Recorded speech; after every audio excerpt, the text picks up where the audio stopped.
त्यत्रो पैसा डढ्ने साटो जनता ओलीले भत्ता दियो बुढाबुढीको बुद्धि खोइ चुकुल खुसिया छ एउटा लामा र मनमनको पालामा भत्ता बाँडेको ओलीको पालामा बाँडेको हो भत्ता माओवादीले एकपल्ट जित्दा भत्ता बढाइदियो है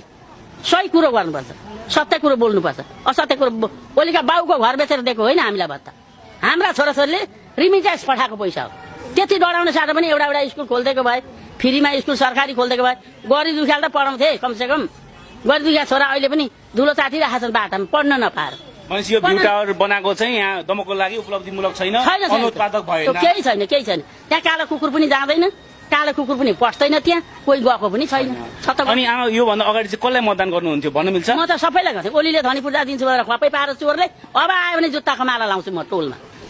भनेपछि यो पल्ट चाहिँ बालेनलाई घण्टी चुनाव चिन्हमा मतदान गरेर प्रधानमन्त्री बनाउने गरेको यहाँहरू अब एकपल्ट घण्टी बजाउने त्यसले पनि गरेन नै 5 वर्षमा फाल्दिने हवस् आमा यहाँको विचारलाई धेरै धेरै धन्यवाद धन्यवाद तपाईँ